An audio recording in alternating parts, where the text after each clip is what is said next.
খুব সুন্দর ছোট্ট একটি ভিডিও। ভালো লাগলে শেষ পর্যন্ত শুনে একটি লাইক কমেন্ট শেয়ার করবেন। স্বামী আর স্ত্রী দুজনে খেতে বসেছে। স্ত্রী স্বামীকে বলছে, তুমি না আমায় কানের দুল বানিয়ে দিতে চাইলে।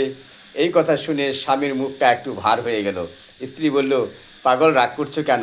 তুমি আমাকে কানের দুল বানিয়ে দিতে চেয়েছো, তাতেই আমি খুশি। আমার কানের দুলের দরকার নেই। স্বামী বলছে, ঠিক আছে, আমি বানিয়ে দেব।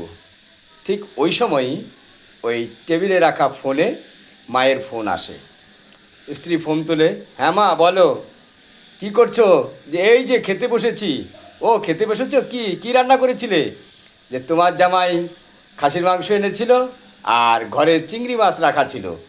ওই চিংড়ি মাছ আর খাসির মাংস বানিয়েছি। আচ্ছা মা, তাহলে খাওয়া দাওয়া করো, পরে ফোনে কথা বলবো। ফোন কাটার পর স্বামী বলছে, আচ্ছা তুমি মাকে এরকম মিথ্যা কথা বলো কেন? যে কোথায় মিথ্যে কথা বললাম?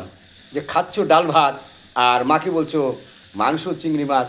আমার মান সম্মানে লাগছে কিন্তু। আরে তোমার মান সম্মানে লাগছে মানে? কেন রাগ করছে শোনা? একটুকু রাগ করবে না। দেখো, এটা কোনো কথা না। মাকে আমি যে কথাটা বললাম, মা না রাত্রে খুব আনন্দ করে ঘুমাবে। আমার মেয়ে মাংস ভাত খেয়ে ঘুমিয়েছে। জানো, মা বাবার মন, আমরা ভালো থাকলে ওরা ভালো। আমরা তো ভালোই আছি, ডাল ভাতে তো আমরা সন্তুষ্ট।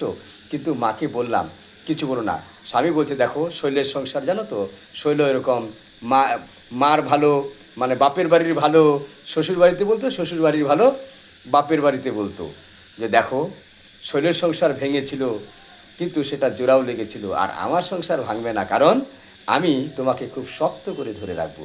ভিডিওটি ভালো লাগলে একটি লাইক কমেন্ট শেয়ার করবেন। ধন্যবাদ।